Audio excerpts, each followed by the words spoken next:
Good afternoon.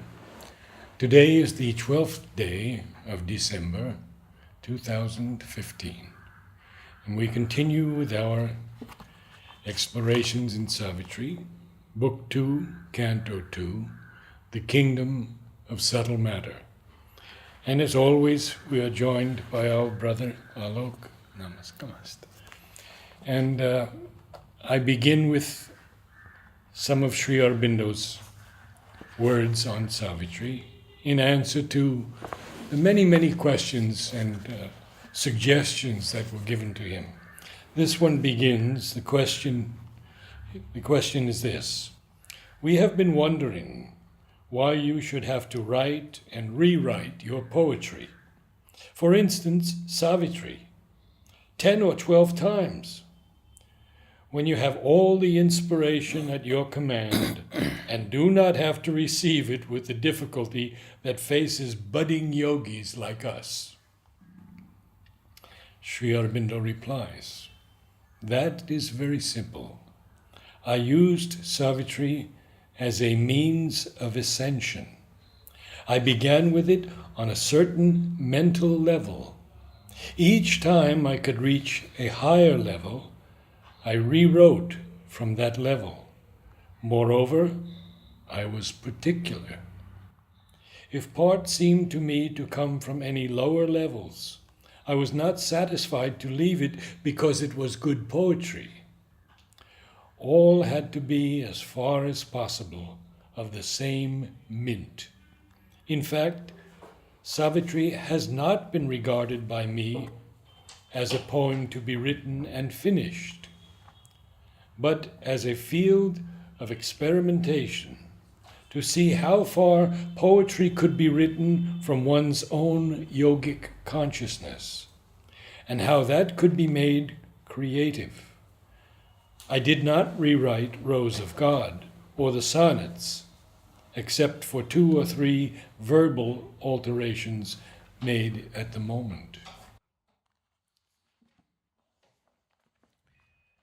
It reminds me, or suddenly, it flashes across me that if someone asked the divine why you have to do and undo your creation several times when you are omnipotent and omniscient, it's basically implicit is that Sri Aurobindo is the divine and why he has to write and rewrite. And what would the divine answer? One, that he is a perfectionist, so he wants the manifestation to be more and more perfect. He is not satisfied simply with good poetry. And that's why even the seemingly best of creations, what we may regard, certain ages of mankind when life had been more or less perfected by our standards. Yes, in its flower. Yes. And yet it is a human blossoming. It's not yet what Sri Aurobindo would bring down as beyond human. And so he has wiped it out. The mother wiping out an entire overmind creation for something else to come.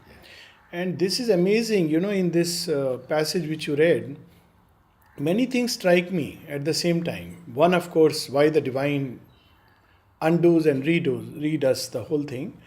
And second, how ascension takes place in general in life.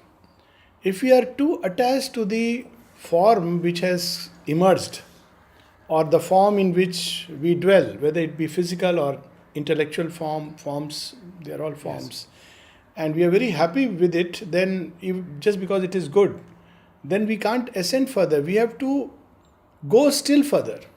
See, this is what Sri Aurobindo is revealing to us, that, not just because it is good poetry. So, renunciation, the other day, I was sharing this about Sri Aurobindo's renunciation. Renunciation is not just about leaving what is bad, what is seemingly worthless, what is ignorant, what is error prone, for that which is luminous, bright, beautiful. That is what is commonly understood. Leaving the worldly life for a spiritual life. But renunciation is also renouncing that which appears to us as good, seemingly beautiful, seemingly perfect, because it is not yet the perfect perfection. And that is something one really, it's amazing, one sees in Sri Aurobindo, and almost one feels that quality of like a child exploring greater and greater vistas. He is not satisfied. with what he says is good poetry. I mean, if you see some of his writings, which are certainly not of the same thing, like Savitri, say other poems, Ilion, Ahana, and many other poems, one would wonder, oh, they are so marvelous. So, what is it that he was doing in Savitri? In fact, his full, the divinity which is within, which is not satisfied with less than a perfect perfection. And for that, the ability to renounce on one side that which seems good, and the urge to thrust forward towards more and more unexplored domains. So, this is something amazing. Yes. I mean, the letter is, of course, in answer to a specific question. But how many vistas, how many aspects it, and such a lesson for us. We are so satisfied and content with, one good writing. There is Aurobindo rewriting Savitri. It's an example for all of us. But what you have said is so pertinent to what we're going to read. Yes, absolutely. It's a promise of the future. The vast unknown is round us and within. Yeah, from there. A vast unknown is round us and within. All things are wrapped in the dynamic one. A subtle link of union joins all life.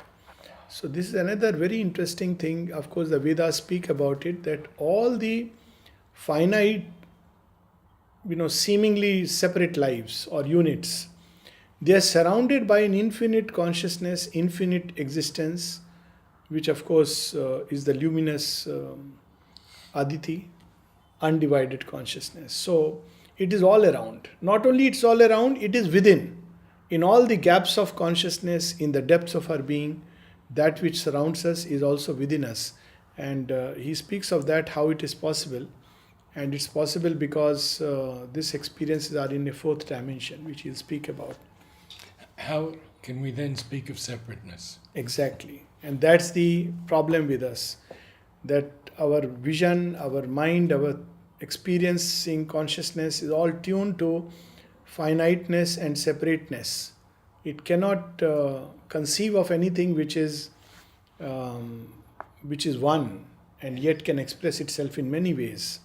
Though in everyday life we see this play of oneness and division all the time. Last time we spoke about the plant life and all living beings. We can go to all created things and we will see that there is oneness behind.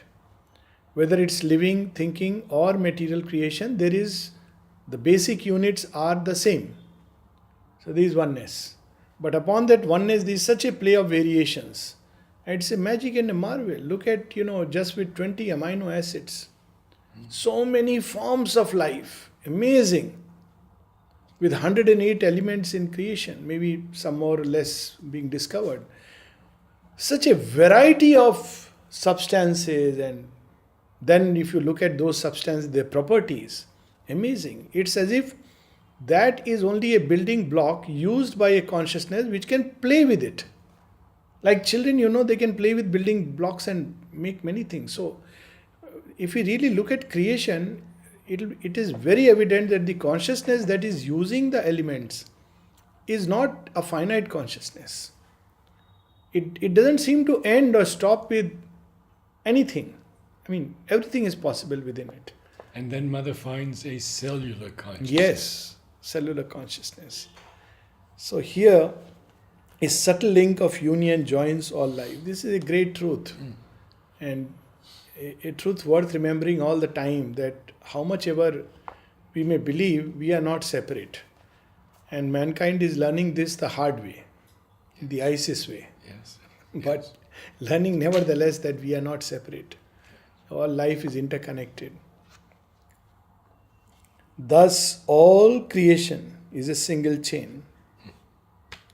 We are not left alone in a closed scheme. That's why there is evolution. So, that concept of entropy in science, we speak about it, that it's something open-ended. It's not something finished, closed, perfected, which means the universe will go on not only materially expanding, but even inwardly growing, evolving. And you see, this simple truth changes everything. That's not a closed scheme. So many of the philosophies we say, oh, what is this creation? They are basically implying that this is finished. But this is not finished. Now this simple change, see how Aurobindo changes everything by just one small change. He says that what we are seeing is an unfinished world. That changes everything. So we don't have to go into, deeper philosophy. All that we need to know is that everything is evolving from dust to man to quasars to gods, and everything in this creation is constantly moving and changing and evolving and growing. And that gives hope. Between a driving of inconscient force and an incommunicable absolute.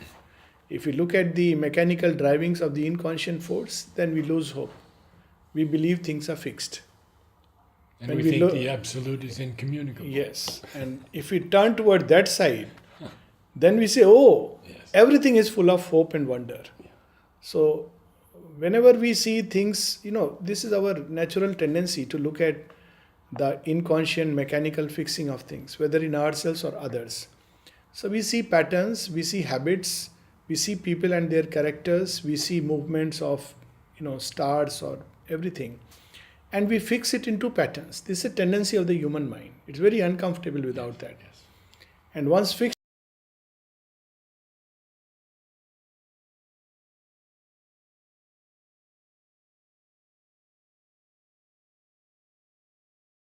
from within and outside, which is pulling everything in its own direction. So that is the beauty. And in man, this becomes very interesting because in other species, it is fixed to its type. And evolution takes place by changing over onto a totally different form.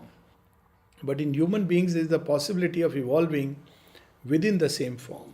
That's the interesting part. Our life is a spur in a sublime soul range. Wow. It's a steps of the soul, and it goes from stair to stair. Our being looks beyond its walls of mind. So, but mind creates these divisions, these fixed formations and walls there by the walls. And it communicates with greater worlds. There are brighter earths and wider heavens than ours. One can understand earths. In the Puranic legends, there is a story of the earth, which in its original form is a goddess. And she has chosen to become matter so that the play of the Lord can take place upon it.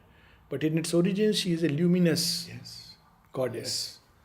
So there are brighter earths, and there she contains the original blueprint of all that must manifest. And when the manifestation takes a different turn, then she goes and communicates with the incommunicable absolute that I need your intervention. So it's a journey, it's actually happening between earth and the supreme. And man is that link where he can consciously carry this yoga of the earth and fulfill it. Basically, it's the earth which is doing the yoga. And that's why Aurobindo at one of the places says, if the earth calls and the supreme answers, the hour can be now. He doesn't say if man calls. Yes. And I was so touched when I read that letter to Dilip Kumar Roy. The earth is a conscious being. Yes. And the world is only the form it takes to manifest. Yes, absolutely. It's amazing, this whole idea of not now, of course, this idea has come into the human mind.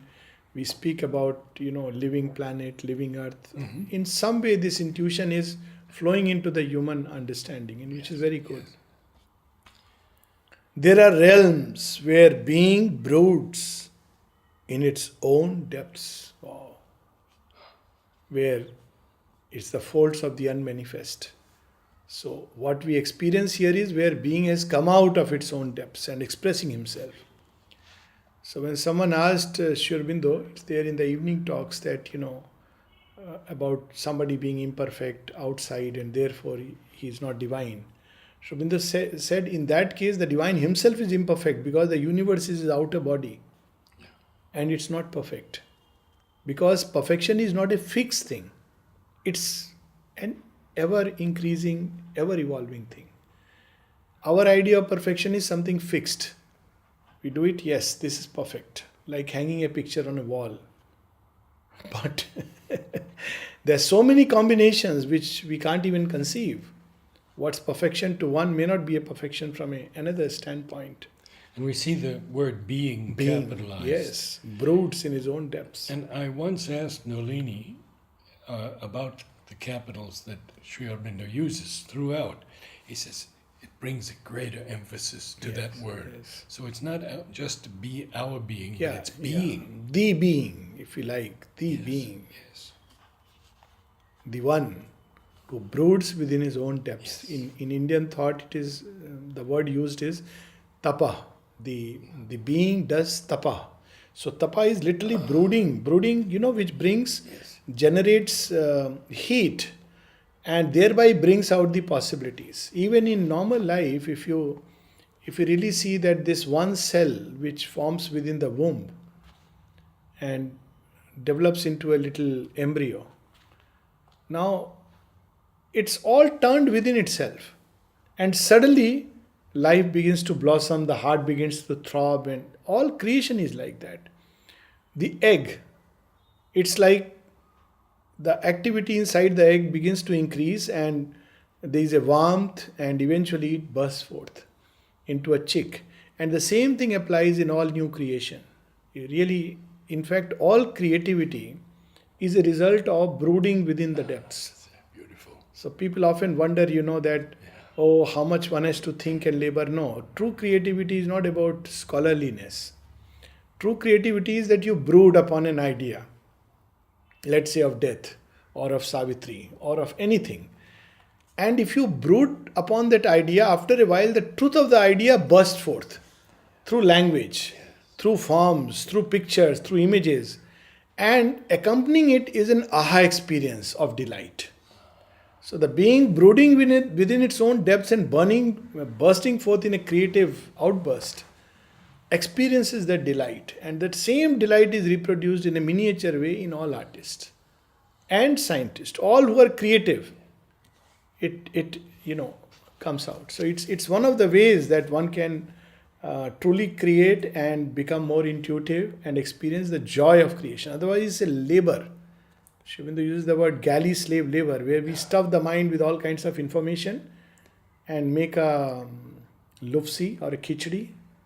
That's not creativity. Eclecticism. Yes. That's not creativity. That's exigency.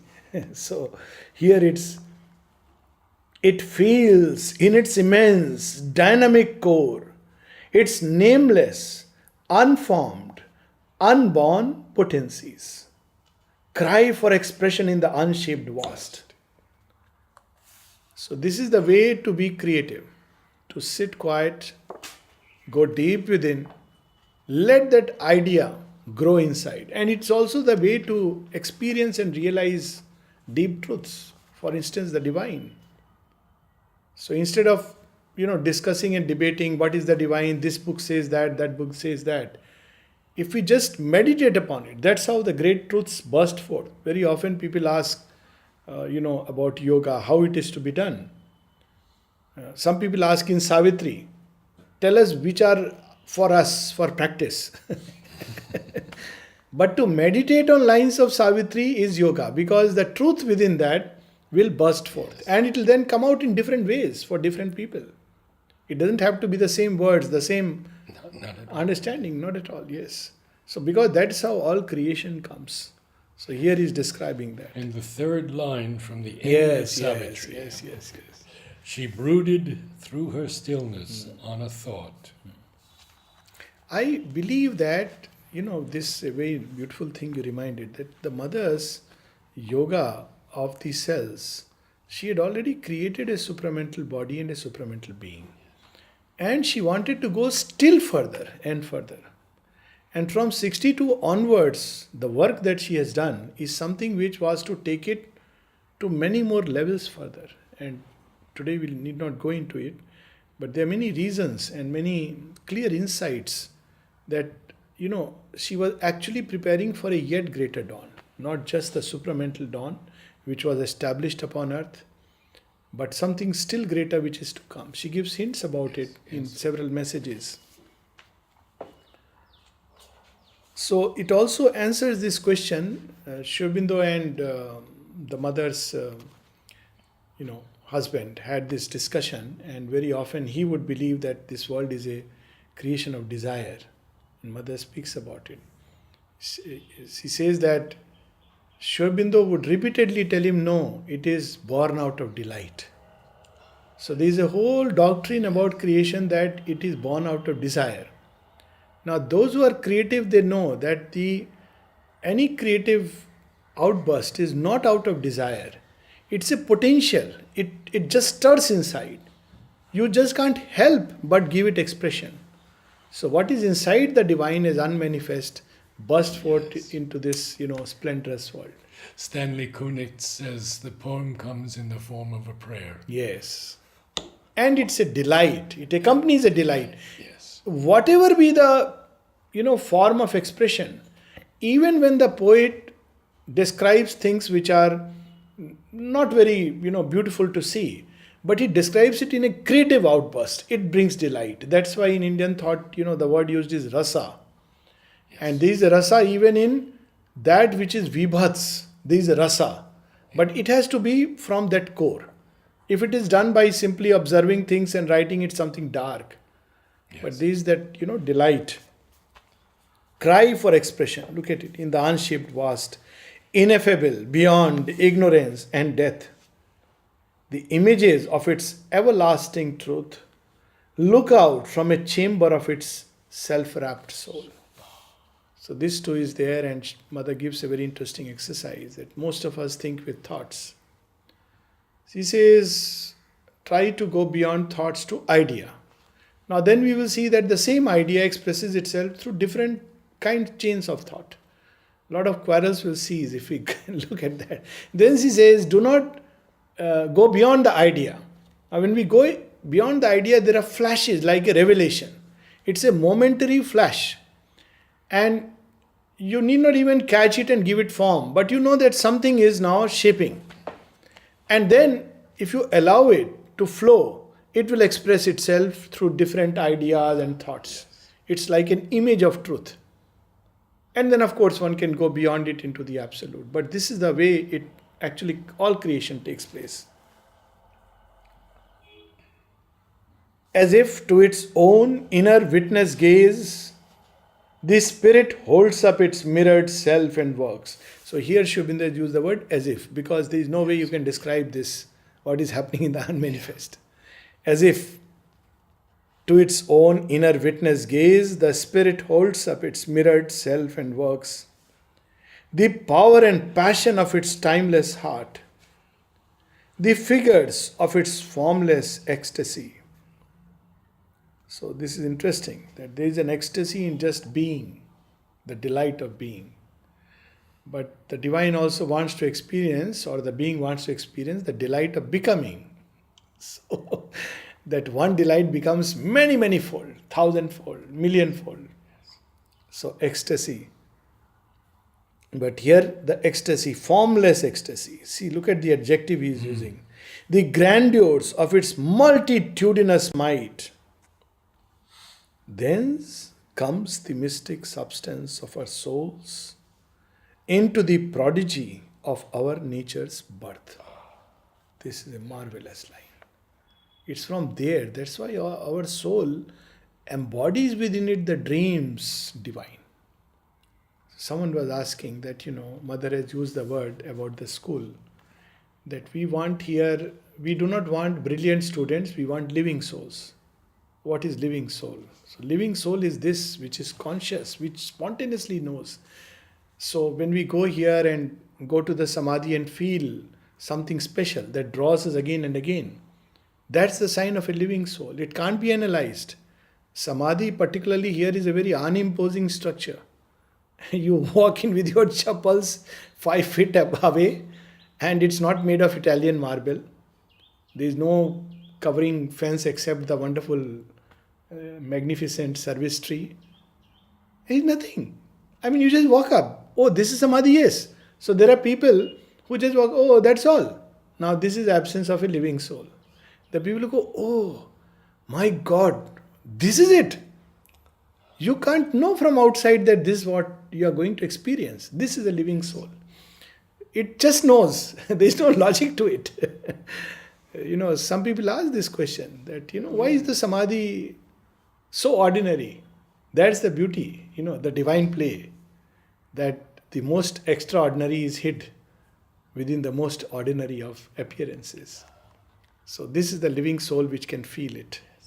So here it is the soul, because soul comes from there. It carries the dreams of the infinite, enters into our nature's birth. Prodigy, there are parts within it which can receive it, open to it, which are really touched by that sprinkling of the soul substance. And there it comes.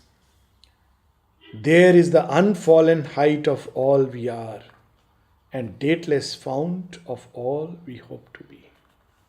That where the being, the unmanifest. And it's given to the soul to manifest that. It's one of the important links. Mother has given this beautiful comparison describing the psychic being.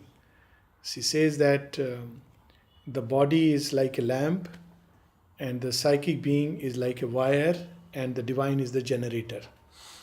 So, the energy comes from there. But in the generator, it's an energy. Now, psychic being connects it to various forms. You can connect the generator to light, you can connect it to fan, you can connect it to many things.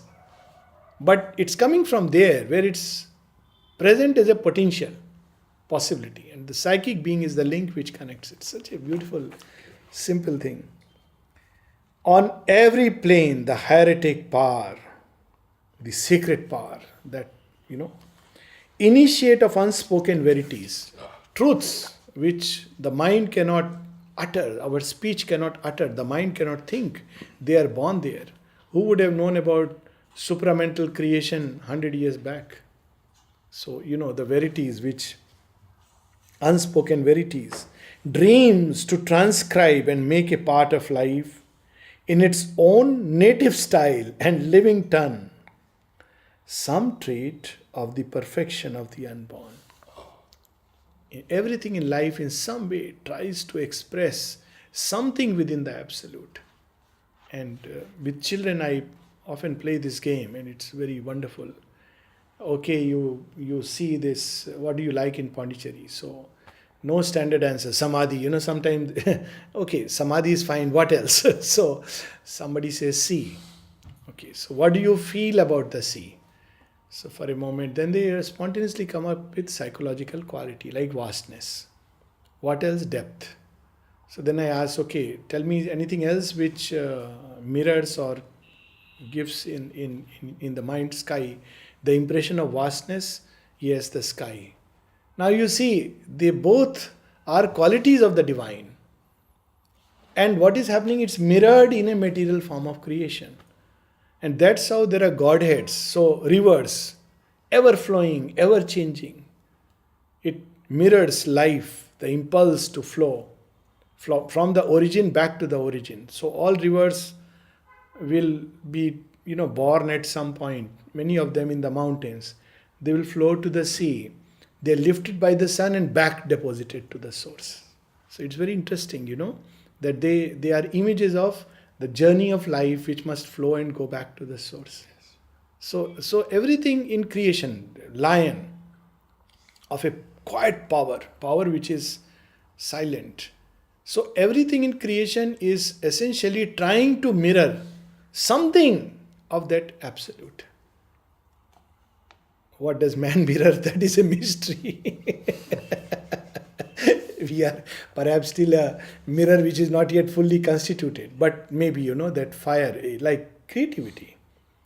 Human beings of all the aspects of creation are creative. And that's why perhaps the Bible says that man is made in the image of God. Yes. So there are many activities within us which reflect correspond to something in the divine. The whole thing. We now have 5 Yes. lines beginning with the word some. Yes, why not read it? It'll be really wonderful.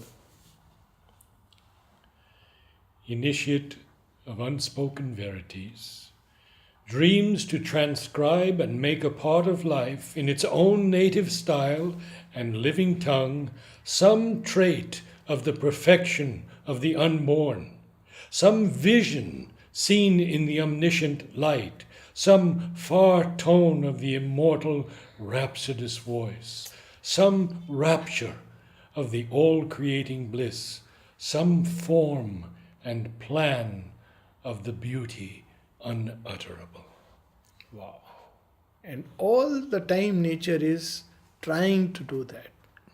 Catching something of that plan Yes. and giving it a form and a name. The name, of course, is the quality, not the name that we put. That's a different thing. So it gives a form and a quality. And the form is meant to embody that quality. How beautiful. Then whole creation is in some way trying to build up the totality of the divine. The immortal rhapsodous voice. Yes, look for at me. it. Yes. Yes. How beautiful. Yeah. His voice. Worlds are there, nearer to those absolute realms. He'll describe these worlds in the next canto. Where the response to truth is swift and sure. So see, how logically it proceeds that, nature is trying to manifest out of the unmanifest something which is there in its absolute potencies. And there are worlds where it is able to manifest because the form and the substance is very malleable. Yeah. But then as it goes further and further, the form does not readily yield to the pressure and power of the spirit. So this is the problem. How beautifully. So there are worlds. Worlds are there, nearer to those absolute realms, where the response to truth is swift and sure, and spirit is not hampered by its frame, and hearts by sharp division, seized and rent, and delight and beauty are inhabitants, and love and sweetness are the law of life. How lovely. This is what the divine wants to establish here. But our hearts faint, they are weak, they are small, they are narrow, they are made of very hard and rigid make. So we can't have love and sweetness as the law of life. Instead, as Aurobindo says in one of his aphorisms, this world was built by cruelty so that love may live in it. This world was built by death so that immortal life may manifest here. So this is the problem, because the substance that is offered is very hard. Therefore, cruelty, or rather love, comes wearing the mask of cruelty. To chip, to break open a door. And this is a lesson. You see, people who go through difficulties in life, they become both more humble and their substance becomes more malleable. Otherwise, there is so much hardness. This substance is so hard. And that's why Aurobindo in few lines is describing the problem here and why the beauty is there. The gods have flexible forms. They don't have fixed forms. It's very much possible for an aspect of the Divine Mother to manifest herself as Durga to the inner eye of a Hindu, and as Virgin Mary to the inner eye of a Christian. It's very much possible because, that substance, even in the mental worlds, when we imagine things a little, even those things which are existing, we imagine them a little differently from how they are. We add our own, mental substance. Parents imagining their child. To others' eye, the child may look different. But to the parent, the child is, something has been added to it. When someone loves someone, so there is this thing added. Of course, it doesn't stay for long because this substance doesn't hold it. And when the polish goes away, it's very disheartening. But that is the problem of the substance. Yes. In childhood, it's malleable. So mother says that when the baby is in the womb, you must try to imagine beautiful things, Yes. because it will even shape the child, his physical characters. But look at these lines are worth remembering always, that response to truth is swift and sure. This is how this creation should be. And spirit is not hampered by its frame. This response to truth being swift and sure, one can only think of Champaklal. Before mother could tell him something, he knew what the mother wants. And he would say that, living with her for so many years, he has developed it intuitively, this knack.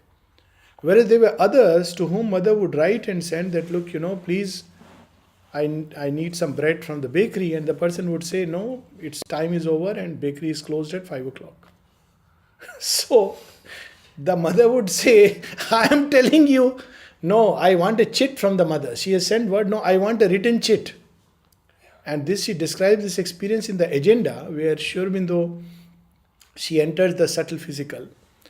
And she says that Aurobindo tells her that I have not had my meals and I need the breakfast. And then she asks the person who is supposed to look after. And she says that Aurobindo needs breakfast. Oh, mother, but it is kept there, it is kept there, it is kept there. And he gives 100, excuses. So mother says, okay, you forget about it, I'll make it myself. But nothing is in its place. So she says, by the time I take out everything and prepare it, it's already cold. And she takes it to Aurobindo and she says, it's okay, I don't need it anymore. It's such a touching thing, when you read it, Yes. the original, you feel like crying. This is the response in human hearts. Yes. I don't need it anymore. And then she says that, this is about people looking after him in the subtle physical. So where is this response which should be immediate to truth? And not only that, then she says, and hearts by sharp division, seized and rent. So there are places where hearts are not seized by sharp division. Here they are. Sharp division. Oh, you are, we categorize, classify. Yes. You belong to this caste, this community, this state, Yeah. this language, this custom, this race. nationality, This race. Yes. this race. All kinds of things. And thereby we create, sometimes worse still, likes and dislikes. That's the most atrocious. And hearts by sharp division seized and rent. And delight and beauty are inhabitants. And love and sweetness are the law of life. They all go together. Wherever there is love, there is joy, there is beauty, there is sweetness. Wherever there is beauty, there is love, there is joy, there is sweetness. Wherever there is sweetness, there is love, there is beauty, there is joy. They all go together. They are friends. The quatrain. A finer substance in a fine, subtler mold. This is the thing, that in the subtle matter and the kingdoms, which are built of subtle substance, it's malleable. But here, something is added by the inconscient. So everything becomes hard. Embodies the divinity, earth but dreams. Now, this line is marvelous. Its strength can overtake joy's running feet. There is a superstitious saying, I don't know whether it's in other parts of the world, but in India we used to say, don't be so happy. If you are so happy, sorrow will come. We have forgotten to be But Mother happy. does say something. Yeah. She says, when people ask you, how are you feeling? She says, getting on. Yes. Because you don't give those forces a Yeah, a chance. to say, chance. Or she would say, add by the grace. Ah, yes. By the grace. Right. I know a person who used to do it always, and I have seen it so many times. Sometimes if I have just said, oh, wonderful, I have seen immediately that at a subtle level, there is something trying to intrude. Yeah. So invariably, one adds by her grace, because that is the truth. That is the truth. In any case, that is the complete truth. It's not because of anything of us that things are beautiful. So these are the strength can overtake joy's running feet. Joy is like that. It's mirror imaged as nimble-footed. It comes and before you can say, please sit, it's gone. So you just had a glimpse and you were so happy, you opened the door, Joy, who are you? I am Mr. Joy. Please come and be seated. All right, it sits and becomes fidgety because it has to go somewhere else. And then we say, I'll get you a glass of water. Before we have turned back, joy is gone. But here is a strength that can catch, overtake. And why it goes away? Because of a weakness within us. So the strength, he is using the word strength. We need to be strong to contain that joy, to hold it within us. Otherwise we spill it, throw it, we in fact push it out. So that's why strength.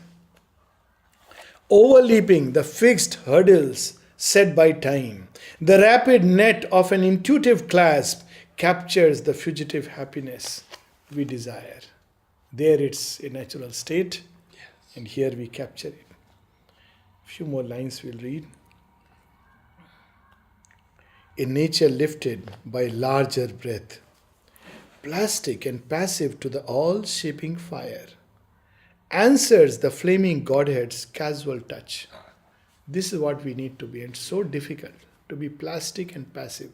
The mother says two qualities needed for supramental creation are wideness and plasticity.